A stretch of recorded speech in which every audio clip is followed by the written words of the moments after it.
بسم الله الرحمن الرحيم. عظم الله أجورنا وأجوركم بمصابنا بسيدنا ومولانا أمير المؤمنين عليه السلام، وجعلنا الله وإياكم من الطالبين بثأره بين يدي الإمام المنصور المؤيد المهدي من آل محمد. اللهم صل على محمد وآل محمد. الحمد لله رب العالمين، والصلاة والسلام على سيدنا وعظيمنا وحبيب قلوبنا وشفيع نفوسنا أبي القاسم محمد. اللهم صل على محمد وآل محمد وعلى أهل بيته الطيبين الطاهرين وأصحابه الغر الميامين. الحمد لله الذي جعلنا من المتمسكين بولاية سيدي ومولاي علي بن أبي طالب. اللهم صل على محمد وآل محمد. الحمد لله الذي هدانا لهذا وما كنا لنهتدي لولا أن هدانا الله. أما بعد، يقول الله في كتابه الكريم: بسم الله الرحمن الرحيم. إنما وليكم الله ورسوله والذين آمنوا الذين يقيمون الصلاة ويؤتون الزكاة وهم راكعون. The first of our salawat in honor of Rasulullah Muhammad sallallahu alayhi wa alihi wa sallam.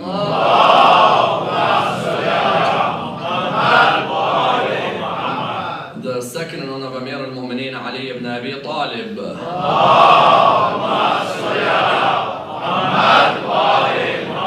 The third with your loudest voices in honor of the Imam of our time, Imam Sahib al-Asr wa zaman.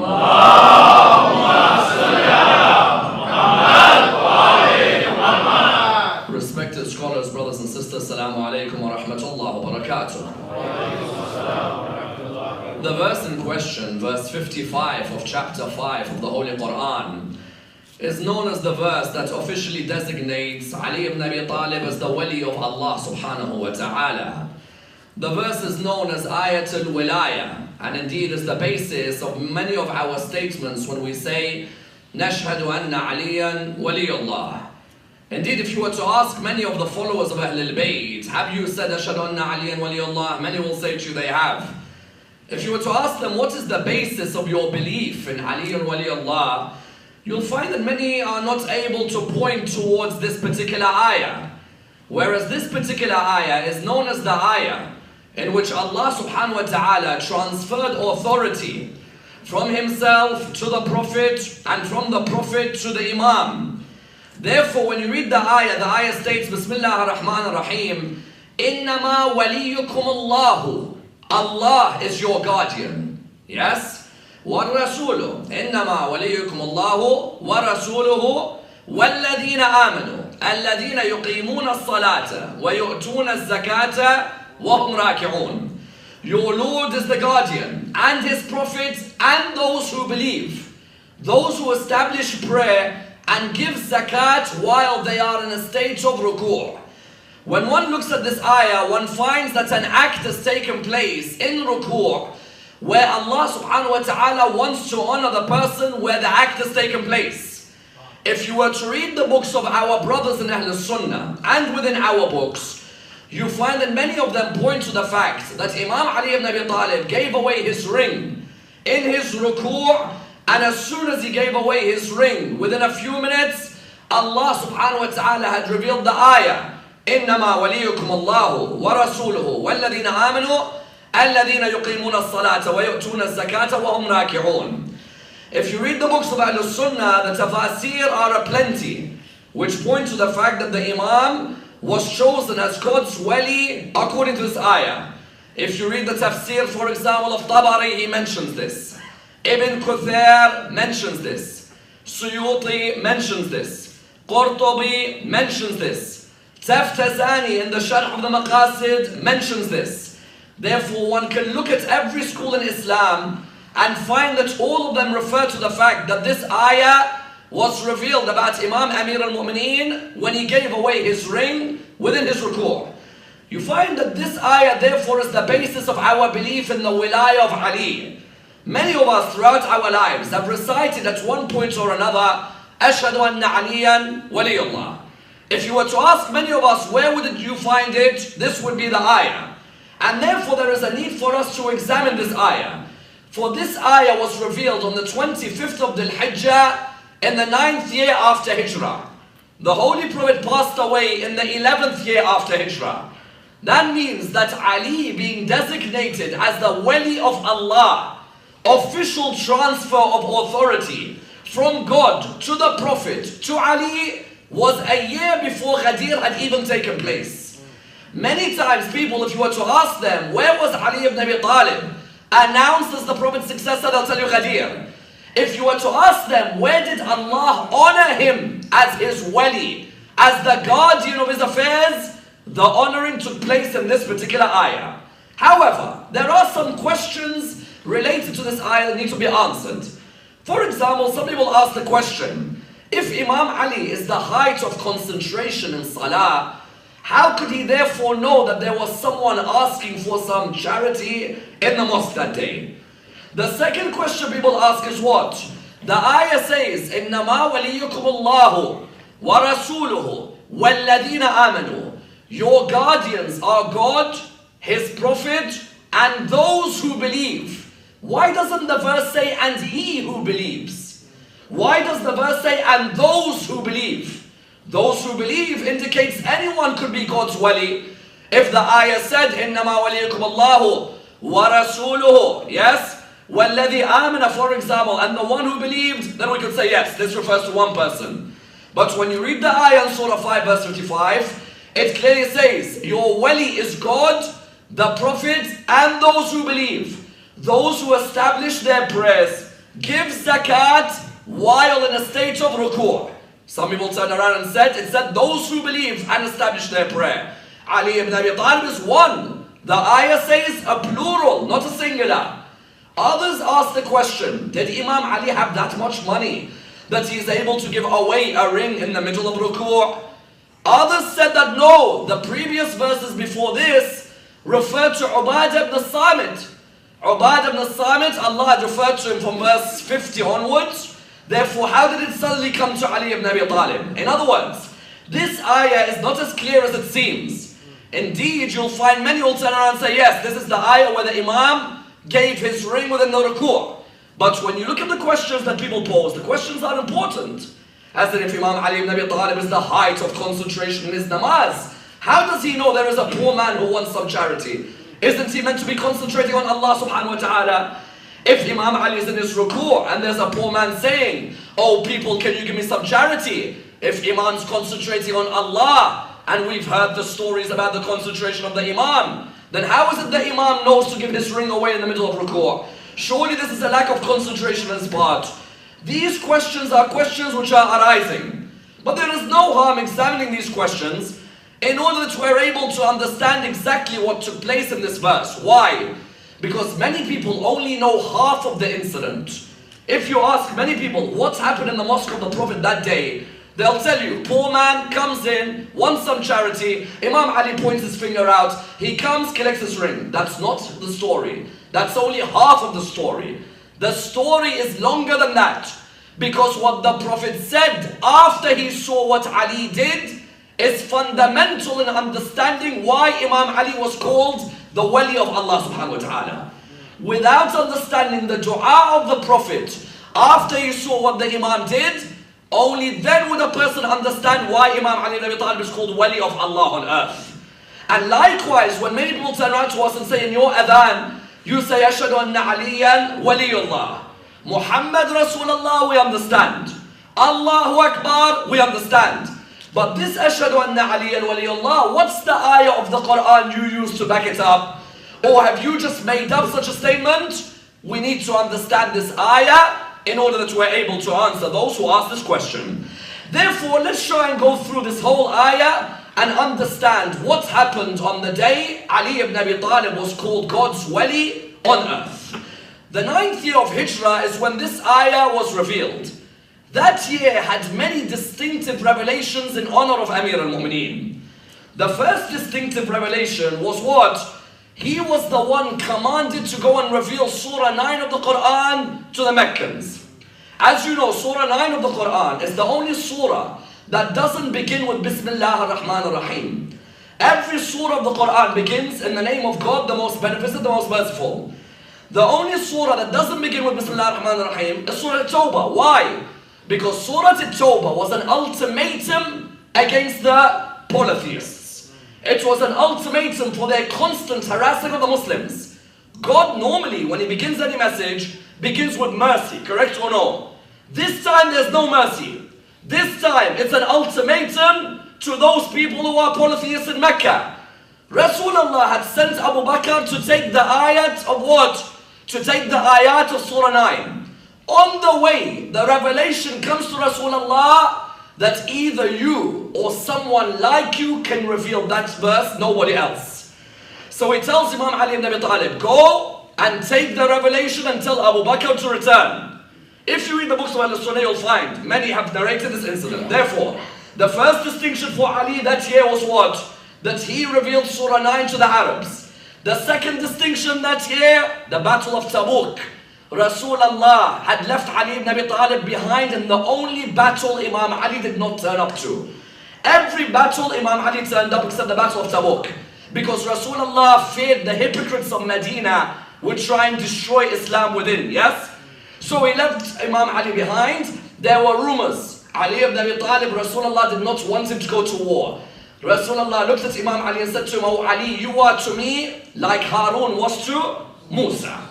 The third distinction was yesterday, the event of Mubahala, where Imam Ali ibn Abi Talib was called the nafs of Rasulullah. Yes, we had clarified that.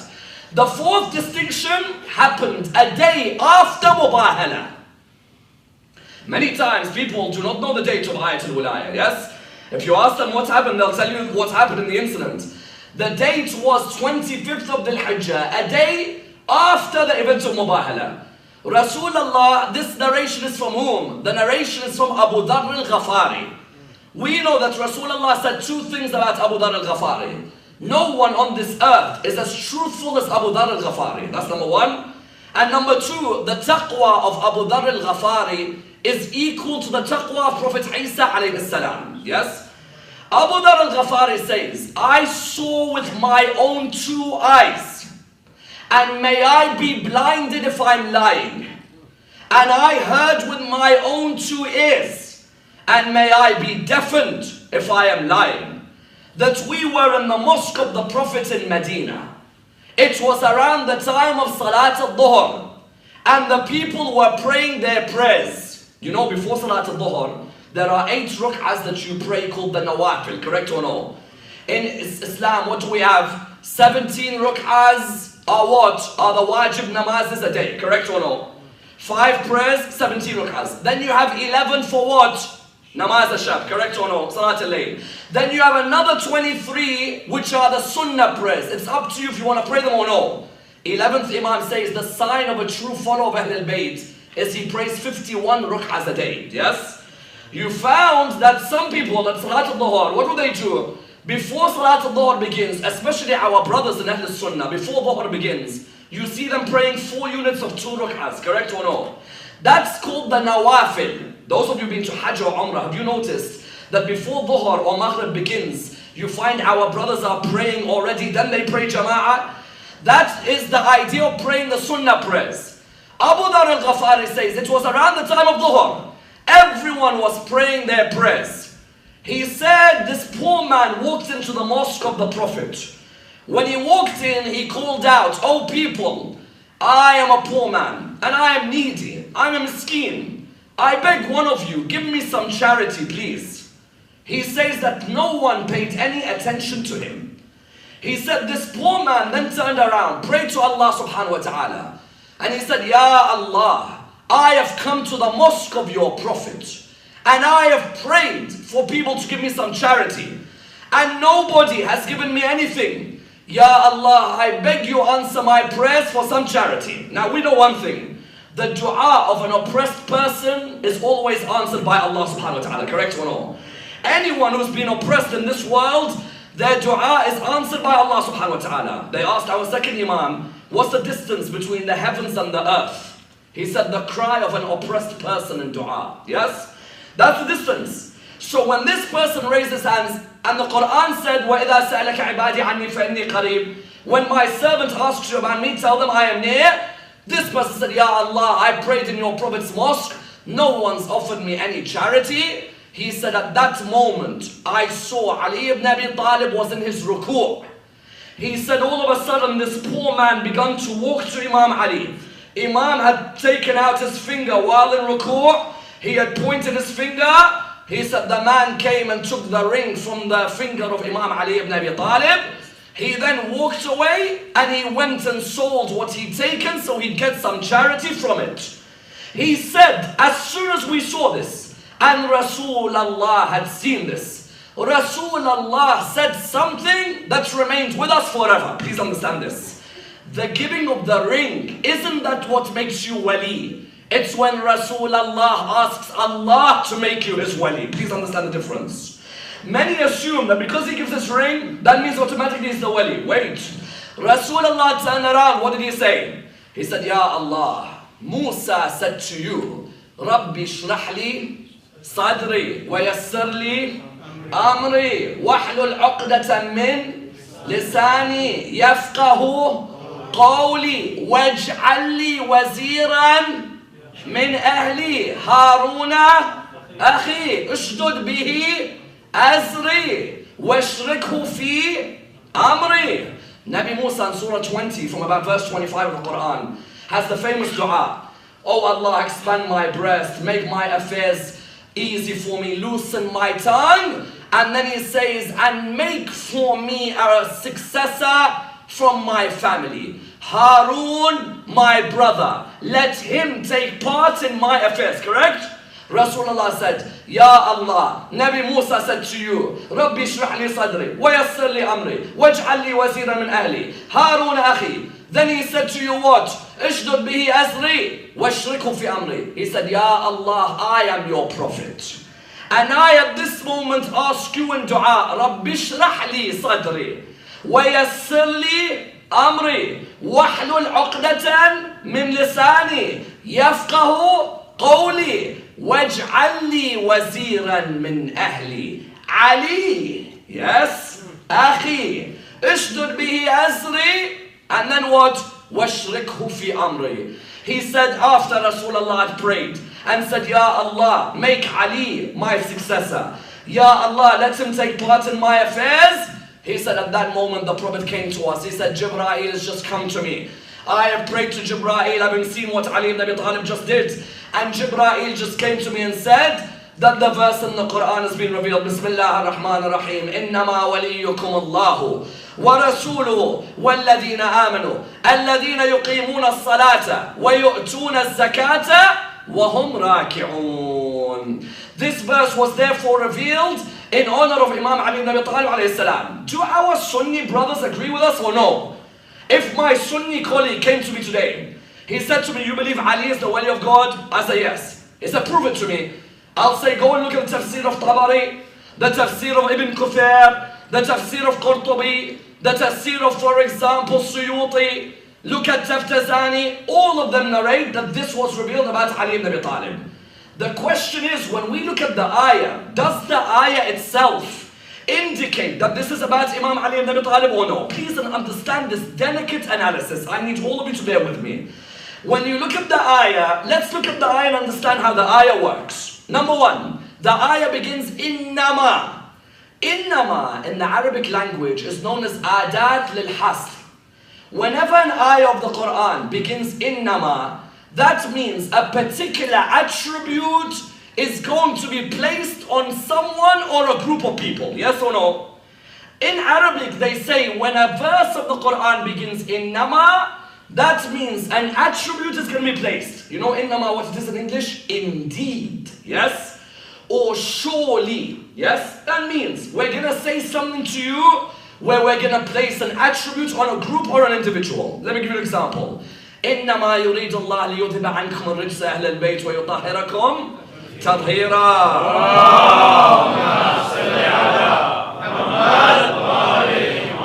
When the ayah begins with innama, it means we're going to place something on this group. Who are they? We're going to place infallibility on this group and keep away from them all impurity.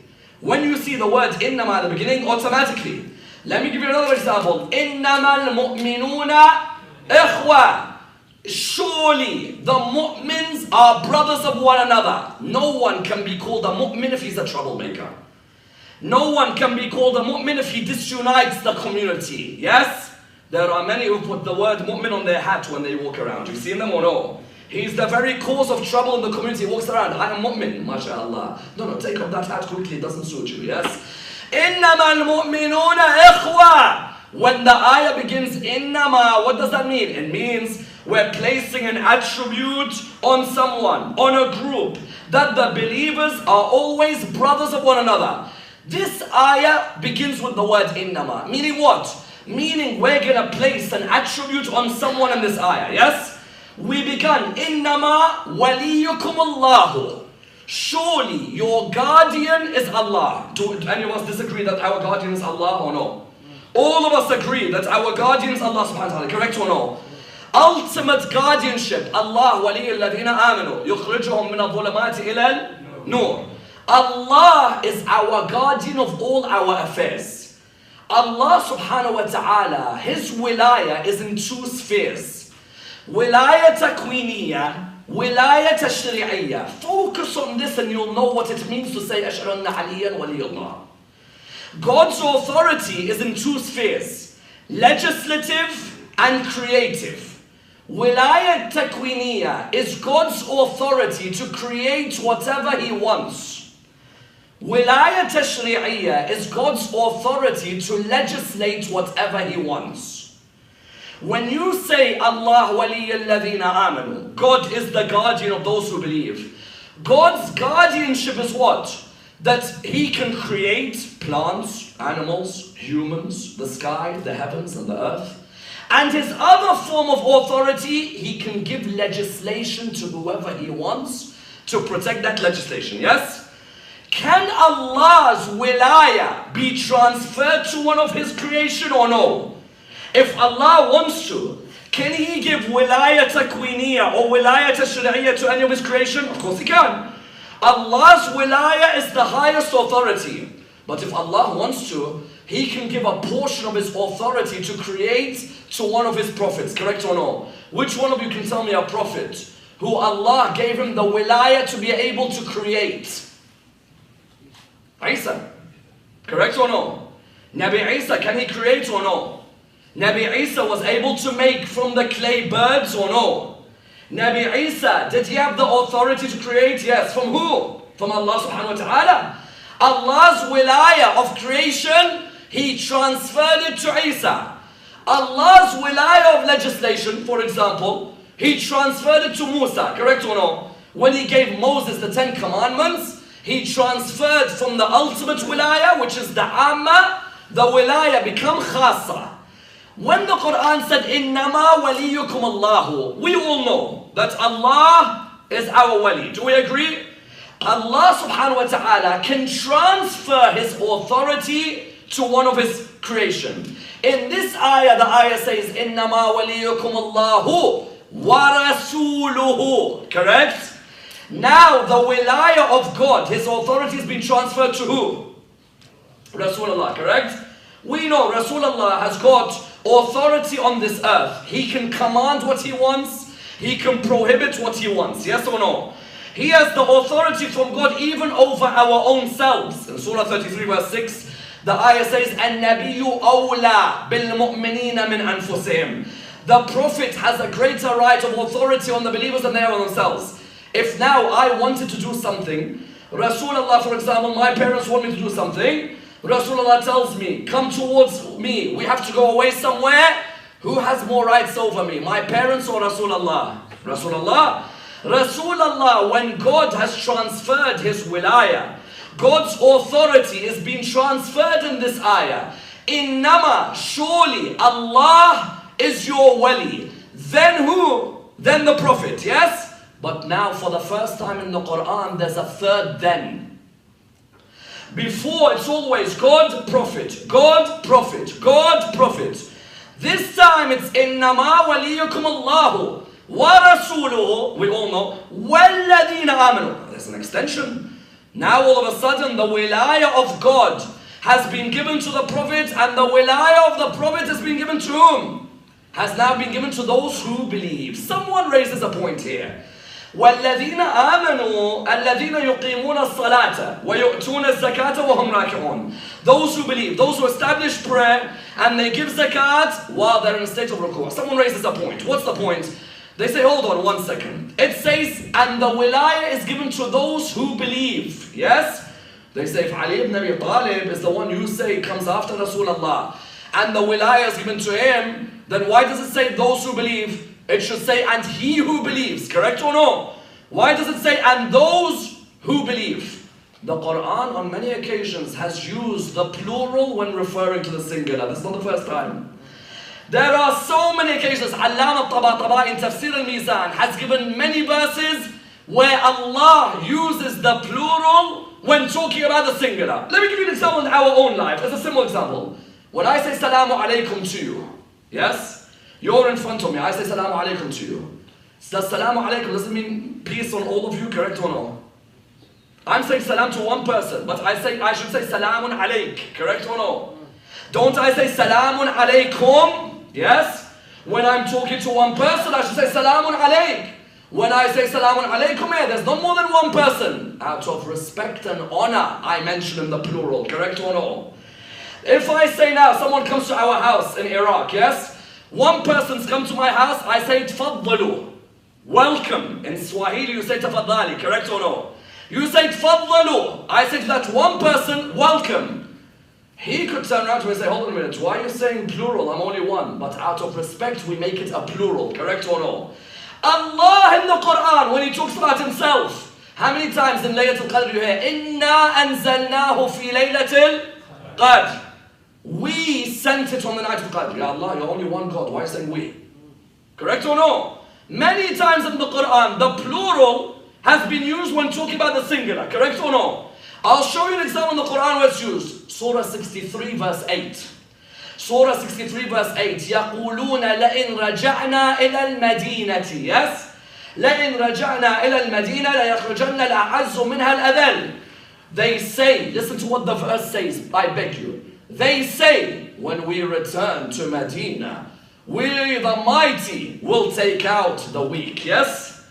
If you ask any one of our brothers in any other school in Islam, this ayah says, they say, when we return to Medina. Who does it refer to? They'll say it refers to Abdullah bin Ubay. You say, hold on.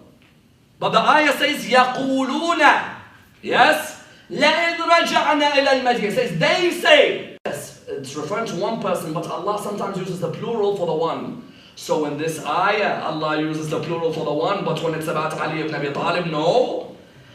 This ayah asks anyone, who is it revealed about? Surah 63 verse 8. They say, when we return to Medina, we the mighty will remove the weak. Yes, the chief of the hypocrites, Abdullah bin Ubay, saw the Muhajirun and Ansar fighting. He said to them, you don't let Muhammad in. It's all your fault. You know what? When I return to Medina, I'm going to make sure Muhammad's out. But the Quran said, they say, when you ask any of our brothers in Ahlul Sunnah, excuse me, who's this ayah about? Say this about one person. Who? Abdullah bin Ubay. But the Quran says, they say. Say yes, sometimes Allah uses the plural for the singular. If sometimes Allah uses the plural for the singular in this ayah, why couldn't Allah use the plural for the singular in وَالَّذِينَ آمَنُوا? Yes or no? Number two, in Nabi Ibrahim alayhi salam, God says in the Quran, Ibrahim was an ummah. Can I ask you all a question? An ummah is one person or many people? Many, yes? The Muslim ummah. Allah says Nabi Ibrahim was an ummah because by himself, his character is like the act of a whole ummah, yes? Likewise, Ali ibn Abi Talib giving his ring in ruku' is like the act of a whole ummah by itself, yes? Number three, what's wrong with وَالَّذِينَ آمَنُوا? Allah could mean what? Surely your wali is God, his prophet, and those who believe. Ali ibn Abi Talib represents all the Imams of Ahlul Bayt, yes?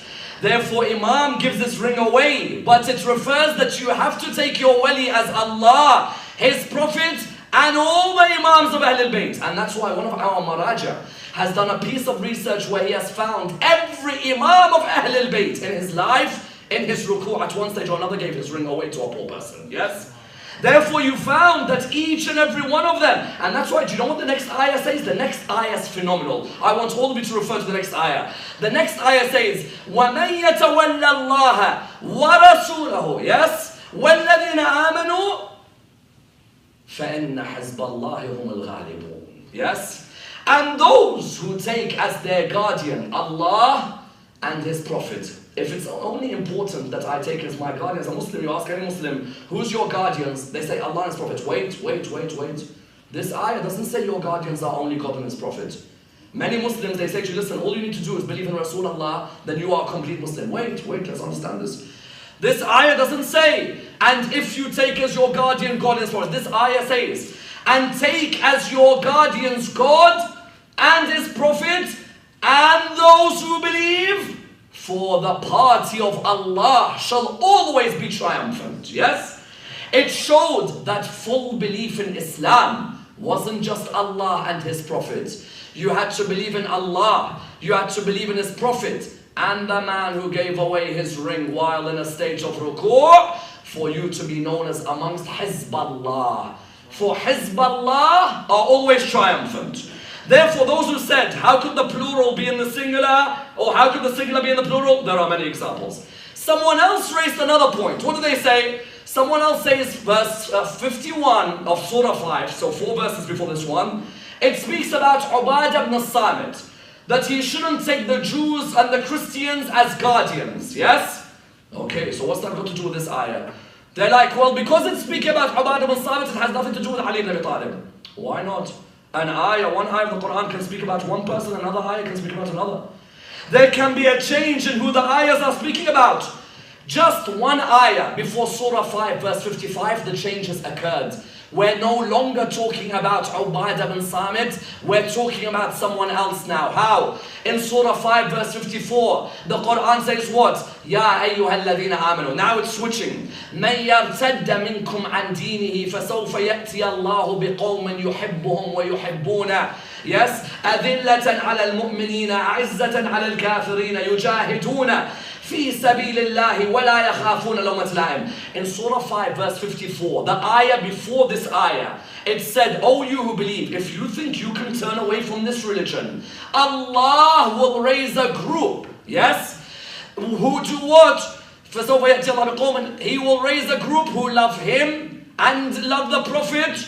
They are kind with the believers. They are firm against the disbelievers. And they perform jihad on the path of Allah subhanahu wa ta'ala. And they don't fear the attack of any attacker. In other words, those who said the ayahs about Ubadah ibn Samit, because 5 verses earlier it spoke about Ubadah, well, 1 verse earlier it changed. It said, you think you can go with the Jews and the Christians, Ubadah? We will raise a new group of people. That group of people are a group of people Allah and His Prophet love. And on the day of Khaybar, Allah made clear who He loves. Correct or no? And the next ayah then said, إِنَّمَا وَلِيُّكُمُ اللَّهُ وَرَسُولُهُ وَالَّذِينَ آمَنُوا الَّذِينَ يُقِيمُونَ الصَّلَاةَ وَيُؤْتُونَ الزَّكَاةَ وَهُمْ رَاكِعُونَ. The next question, Imam Ali ibn Abi Talib wasn't concentrating in his salah? This is an important question. Why? Because some people say, okay, so you're saying that Imam Ali ibn Abi Talib gave away his ring in his ruku'? Yes. But hold on, we're told that Imam Ali ibn Abi Talib is the height of concentration in his salah, yes? We're told that Imam Ali ibn Abi Talib, no one used to communicate to God like Imam Ali ibn Abi Talib. You're absolutely right, nobody did. Ali ibn Abi Talib came to pray years before any other Muslim, yes? Ali ibn Abi Talib, salah was created for someone like him. That years before salah was instituted, Abbas, the uncle of Rasulullah, used to say, I used to see 2 with Rasulullah by the Kaaba. Ali, my nephew, and Khadija, the wife of Rasulullah. They used to pray way before. Someone says, therefore, if Ali ibn Abi Talib was so concentrating in salah, how could he know that he needs to give his ring away to a poor man? That means his mind is somewhere else. Because you know some of us in our salah, yes? Bismillah ar-Rahman ar-Rahim, 9:30 meeting, 9:45 I have to go out, 9:15 Subhana Rabbi al-Azim wa bihamdi. Yes? Some of us, our salah, anytime you've forgotten anything they say, the best place to go is salah. Yes? You remember everything during salah. Yes? You found that some of us, we completely forget everything in salah. Oh, we remember everything in salah. Imam Ali ibn Abi Talib, they say, how could Imam Ali ibn Abi Talib know that the poor man? They haven't understood a concept. What is it? We know very well that salah is the mi'raj of the believer. Correct or no? Salah, if a person perfects his salah, then he ascends the levels where the layers between him and God separate. Correct or no? What do we say in our dua? Allahumma inni a'udhu bika min nafsin la tashba, wa min qalbin la yakhsha, wa min ilmin la yanfa, wa min salatin la turfa. And from a prayer which is not raising me, Allah, I seek refuge from a prayer that doesn't raise me towards you. Ya Allah, I want my salah to raise me. I want the veils removed between me and you. I don't want to pray a normal prayer. We in our dua pray, Ya Allah, let me have the best salah. Salah is the mi'raj of the mu'min, correct or no? Therefore, someone who prays salah properly is on a mi'raj, on a journey getting closer to Allah during salah. If that person is praying properly, then Allah will look at them. As they get closer to Allah, Allah might use them to answer a dua of a mu'min on the earth. Correct or no? Ali ibn Abi Talib in his salah ascended to such a level that Allah used him as a wasila to answer the prayer of that poor man in the mosque that day. Nare Takbir! Allahu Akbar! Nare Risalat! Ya Rasulullah! Nare Haydari! Ya Ali! Haydari! Ya Ali! Haydari! Ya Ali!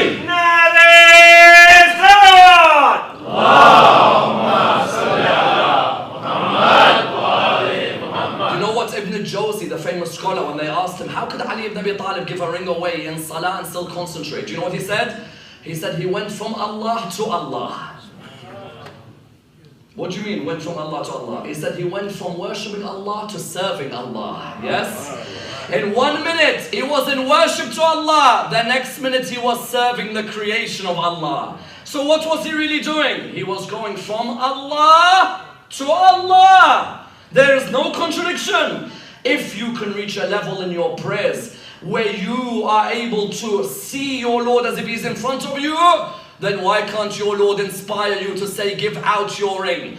The same Lord who inspired Moses' mother to put her baby in the cradle cannot inspire the son of Abu Talib to put out his finger to give a ring away. In the Quran, Allah says, وَأَوْحَيْنَا إِلَىٰ أُمِّ مُوسَىٰ, we revealed to the mother of Musa through Jibreel, not through Jibreel.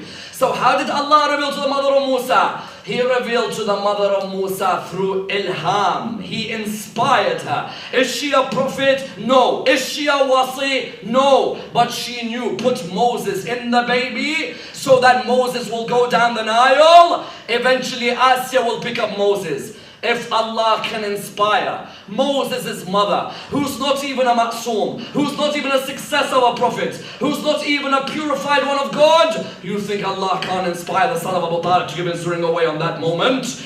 Therefore you found that Imam Ali ibn Talib get that ring. Someone else turned around. What do they say? Someone else turned around and said that the word raki'un doesn't mean ruku'. Raki'un means submission. Subhanallah, how much people try to remove the merits of Ali ibn Abi Talib. Wallah, I feel sorry, but you have to feel sorry for those who never met their dads. So what happens, there are certain people, you find them throughout their lives. They've tried to remove the merits of Imam Ali ibn Abi Talib. Said what? Said that ruku' doesn't mean bowing. Ruku' means submission. Habib, firstly, all the hadiths, all of these hadith narrators who say it came down about Imam Ali, what are they? They're just making things up. As in Qurtubi, Suyuti, they're not from my school. If they were Shia, I'll say we're biased. Correct or no? Qurtubi, Suyuti, Tabari, Ibn Kathir, all of them are saying Imam gave his ring. Okay, let's say it's not Imam Ali who gave his ring. Fakhr al-Razi says it's not Ali who gave his ring, it was someone else. Wallah, I don't mind. I don't mind. You wanted to be Abu Bakr who gave his ring? I don't mind. The point for me is you admit someone became Allah's wali in ruku'. True? That's it. You want to call him Abu Bakr, you want to call him Ali, I don't mind. Dr. Wahb Zuhaili in his tafsir, a contemporary tafsir, he says, I'm not sure. Either it was Abu Bakr or it was Ali. I don't mind. Those who came and said, it's no ruku' means submission, there are all these tons of people saying that someone gave away a ring in ruku', and you're saying now ruku' means to be in submission, not in actual ruku'. And further than that, the proof that the act took place in ruku' was what?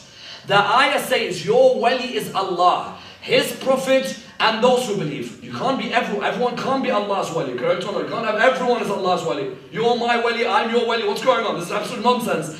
It has to be one person, yes? Those who establish prayer and give zakat. Can I ask you a question? Is ruku' part of prayer? Yes. So why do you need to mention ruku' afterwards? It means an act definitely took place in ruku', correct or no? Otherwise, all of us establish salah, don't we? All of us pay zakat, but not all of us pay it during ruku', yes? It's a distinction for one man that's in his ruku'. Others said that ruku' is part of salah. That means Allah doesn't need to mention it separately, it must be submission. We reply, no, the fact that Allah mentioned it separately means He's indicating that something was done in separate. Some zakat was paid in separate. That was the zakat of Amir al-Mu'mineen. Was this the only ayah, therefore, this ayah proving that Imam Ali is the wali of Allah? Was this the only ayah ever revealed which proved Imam Ali's generosity, or which proved how Imam Ali used to give away from himself? Do you know how many ayahs in the Quran were revealed about the generosity of Ali ibn Abi Talib or no? I'll give you two examples. Surah 59, verse 9. If you want, you can go and read them afterwards. Surah 59, verse 9. وَيُؤْثِرُونَ عَلَىٰ أَنفُسِهِمْ وَلَوْ كَانَ بِهِمْ خَصَاصًا. They give away altruistically from themselves, even though it brings pain to them. Imam comes home to Bibi Fatima one day. She's sitting down. He says to her, listen, I have a guest. She looks at him and she says, Ali, I don't have anything to offer. Yes? I really have the portion which is enough for me and you. He said to her, do not worry. I'll bring the guest in. We'll sit down. And then I'll do something to ensure that our guest leaves happily. You know what he did? When the person came and sat amongst them, he lit out the fire flame. Yes? So what? It was burnt out so that now they're eating in darkness. The person's eating, Imam Ali ibn Abi Talib's pretending he's chewing to make the person feel happy. The person continued to eat, but he couldn't see Imam Ali ibn Abi Talib properly. It was very dim. So he's eating and he's thinking Imam Ali is eating, until eventually the person finished his meal and he turned around and he said, that was a beautiful meal, not knowing Imam Ali and Fatima had not even a bit of that meal. You find the Mufassirun saying an ayah was revealed about their generosity on that moment. That because they felt for this person, the ayah said, وَيُؤْثِرُونَ عَلَىٰ أَنفُسِهِمْ وَلَوْ كَانَ بِهِمْ خَصَاصًا. They altruistically give away from themselves. They hurt themselves, even though they know it will bring pain onto them. Another ayah in honor of Imam Ali's generosity. Not just this ayah with the ring, not just this ayah with Fatima. Surah 24, verse 37. Yes? رِجَالٌ لَا تُلْهِيهِمْ تِجَارَةٌ وَلَا بَيْعٌ عَنْ ذِكْرِ اللَّهِ. Rasulullah one day gives Imam Ali ibn Abi Talib 300 gold coins after Salah. He says, Ali ibn Abi Talib, take these 300 gold coins to look after you and your family. Yes? Imam Ali ibn Abi Talib is not the type of person who hoards. He's the type who gives away straight away, correct or no? Imam Ali ibn Abi Talib says, after Salat al-Isha the next day, on my way to Salat al-Isha the next day, I took 100 gold coins with me on the way to the prayer. On the way, I met this lady. She looked at me. She said to me, excuse me, I have nothing. Can you give me some money? He said, I gave her the whole of the 100 gold coins. The next morning, a rumor went around Medina that that Ali ibn Abi Talib gives his money away to women with illegitimate jobs. I don't need to mention the name of the job, yes? The rumor went around in Medina, look at Ali ibn Abi Talib. He gives this woman, he gives this money to a woman like this. The next day, Imam says, I was on my way to Salat al-Isha. I saw a man, he came up to me and said, I beg you give me some money. I have no money whatsoever. Imam said, I took out the second 100 and I gave it to him. The next day, the news went around Medina. Ali ibn Abi Talib only gives this money to rich people. The third day, Imam Ali says, I was walking the road, I took out the third of the 300, I saw a person on the middle of the road. He said, I beg you, give me some money. I gave the person that money. The next day, the rumor went around Medina. Ali ibn Abi Talib gives his money to thieves. The first day, what do they say? Imam Ali ibn Abi Talib gives his money to women with illegitimate jobs. Second day, Imam Ali ibn Abi Talib gives his money to who? Rich people. Third day, Imam Ali ibn Abi Talib gives his money to who? To thieves. They went around the community, they said, look at Ali ibn Abi Talib. Look at the type of man he is. No respect to him anymore. Rasulullah turned around to the community and said, Jibreel has just informed me. Ali ibn Abi Talib a few days ago gave 100 gold coins to a lady. That lady has an illegitimate job. But that lady, when the money reached her, turned around to Allah and said, Ya Allah, how much I disobey you, yet you keep giving me more and more rizq. Ya Allah, you are so generous that I am in a haram job, but you give me so more. Ya Allah, I will stop engaging in haram because I don't doubt your rizq to me anymore. Yes? The second day, Ali ibn Abi Talib gave his money to a rich man who never ever pays his zakat towards the Muslim community. That rich man, when the money reached him, he turned around and said, Ya Allah, how much wealth you've given me? And I can't even give 2.5% back towards the Muslims. Ya Allah, now that you've given me all of this, I'm going to give back the money towards all the Muslims. Third day, Ali ibn Abi Talib gave away his money to what turned out to be a thief. But that thief turned around and said, Ya Allah, I steal from the people, yet you never stop giving to me. Ya Allah, I will not steal from the people again, and I am sure you'll continue to give me. Rasulullah said at this moment, Jibreel has come to me. He said, Allah subhanahu wa ta'ala has revealed the ayah. Surah 24, verse 37. Rijalun, there are men. لا تلهيهم تجارة ولا بيع عن ذكر الله. There are men who trade and merchandise. Do not make them forget Allah subhanahu wa ta'ala. This ayah is revealed about Imam Ali ibn Abi Talib. Yes?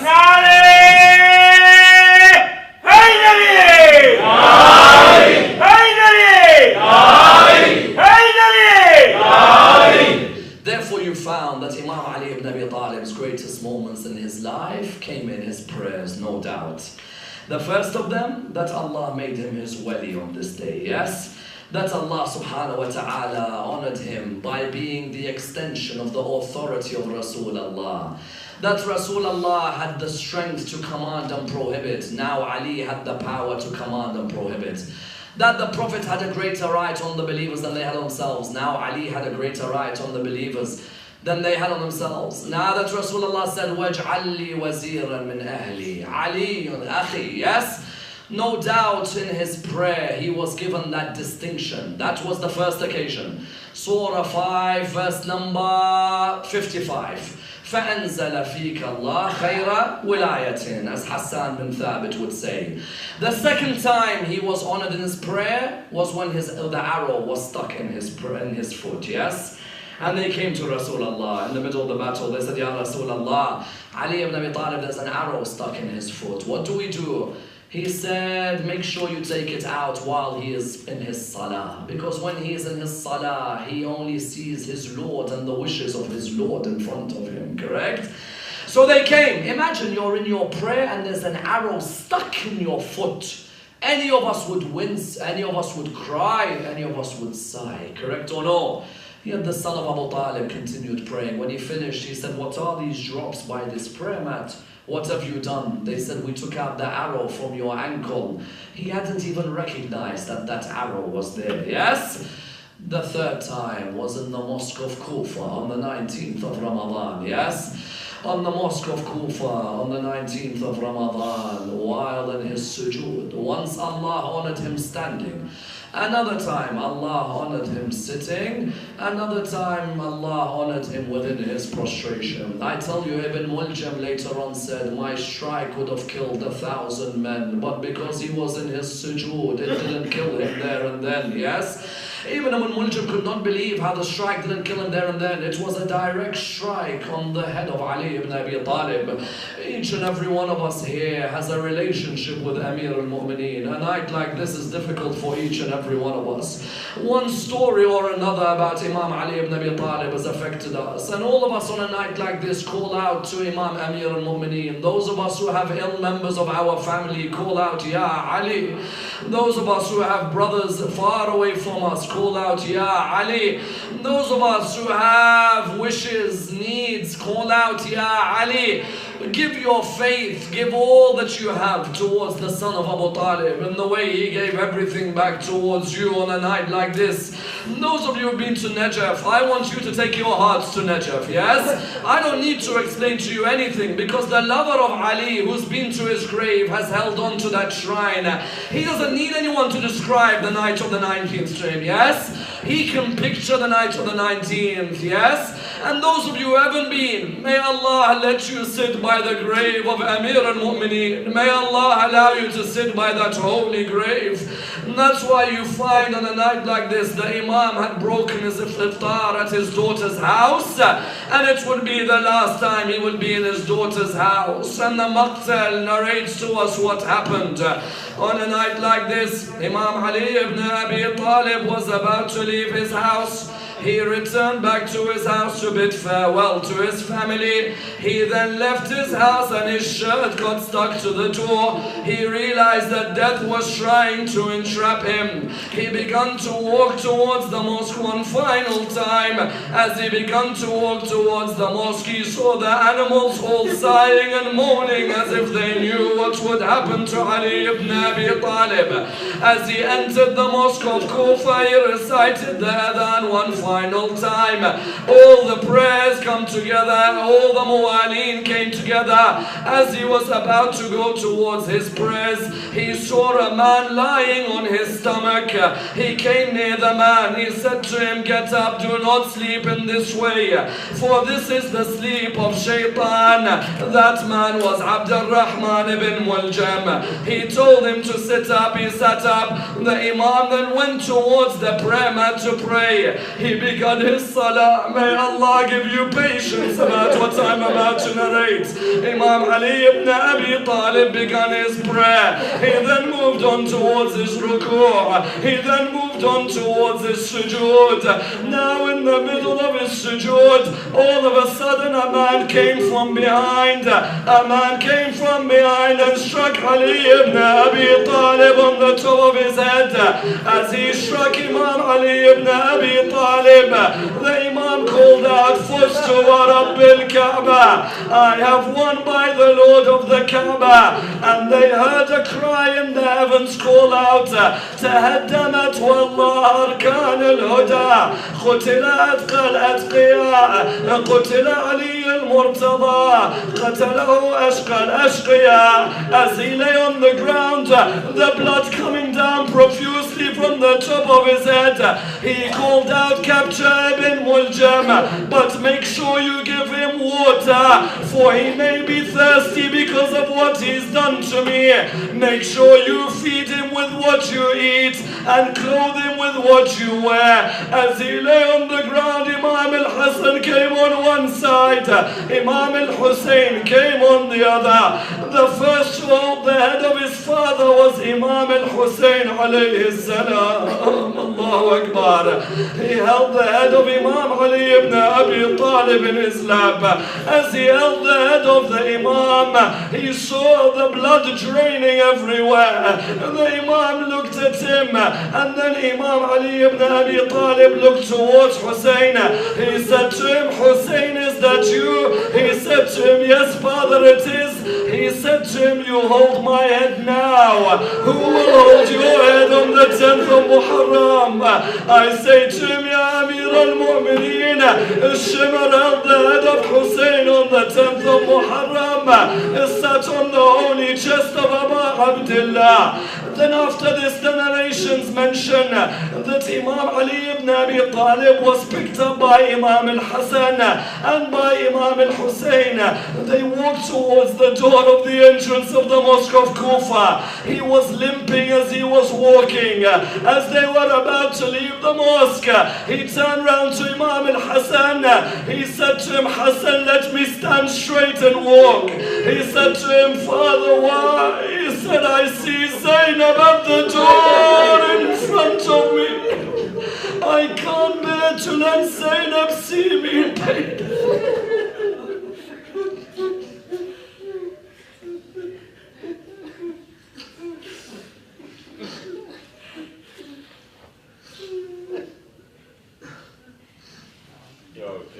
I say to him, Ya Amir al-Mu'mineen, if you couldn't bear to see Zainab in pain on that day, what would you have done on the afternoon of the 10th of Muharram? Ya Hussein, Ya Hussein. الذين يقيمون الصلاة ويؤتون الزكاة وهم راكعون. If you read the books of Ahlul Sunnah, the tafasir are aplenty, which point to the fact that the Imam was chosen as God's wali according to this ayah. If you read the tafsir, for example, of Tabari, he mentions this. Ibn Kathir mentions this. Suyuti mentions this. Qurtubi mentions this. Taftazani in the Sharh of the Maqasid mentions this. Therefore, one can look at every school in Islam and find that all of them refer to the fact that this ayah was revealed about Imam Amir al-Mu'mineen when he gave away his ring within his ruku'. You find that this ayah therefore is the basis of our belief in the wilayah of Ali. Many of us throughout our lives have recited at one point or another, Ashhadu anna Aliyan waliyullah. If you were to ask many of us, where would you find it? This would be the ayah. And therefore there is a need for us to examine this ayah. For this ayah was revealed on the 25th of Dhul Hijjah. Bismillah ar-Rahman ar-Rahim.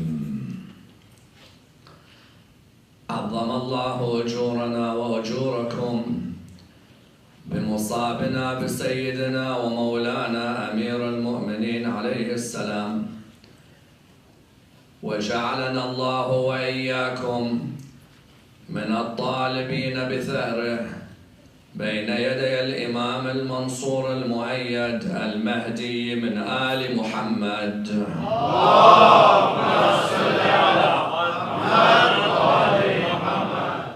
الحمد لله رب العالمين والصلاة والسلام على سيدنا وعظيمنا وحبيب قلوبنا وشفيع نفوسنا أبي القاسم محمد.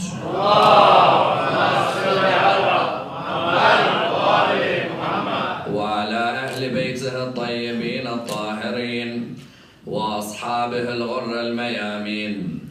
الحمد لله الذي جعلنا من المتمسكين بولاية سيدي ومولاي علي بن أبي طالب. اللهم صل على محمد وآل محمد. الحمد لله الذي هدانا لهذا وما كنا لنهتدي لولا أن هدانا الله. أما بعد، يقول الله في كتابه الكريم: بسم الله الرحمن الرحيم. إنما وليكم الله ورسوله والذين آمنوا الذين يقيمون الصلاة ويؤتون الزكاة وهم راكعون. The first of our salawat in honor of Rasulullah Muhammad sallallahu alayhi wa alihi wa sallam.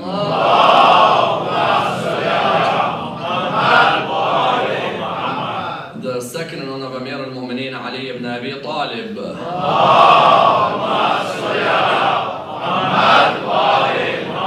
The third with your loudest voices in honor of the Imam of our time, Imam Sahib al-Asr. Was read the ayah states, Bismillah ar-Rahman ar-Rahim. Innama waliyukum Allahu. Allah is your guardian. Yes? وَالرَّسُولُ إِنَّمَا وَلِيُّكُمُ اللَّهُ وَرَسُولُهُ وَالَّذِينَ آمَنُوا الَّذِينَ يُقِيمُونَ الصَّلَاةَ وَيُؤْتُونَ الزَّكَاةَ وَهُمْ رَاكِعُونَ. Your Lord is the guardian, and His prophets, and those who believe, those who establish prayer and give zakat while they are in a state of ruku'. When one looks at this ayah, one finds that an act has taken place in ruku' where Allah subhanahu wa ta'ala wants to honor the person where the act has taken place. If you were to read the books of our brothers in Ahlul Sunnah and within our books, you find that many of them point to the fact that Imam Ali ibn Abi Talib gave away his ring in his ruku' And as soon as he gave away his ring, within a few minutes, Allah subhanahu wa ta'ala had revealed the ayah. إنما وليكم الله ورسوله والذين آمنوا زمان.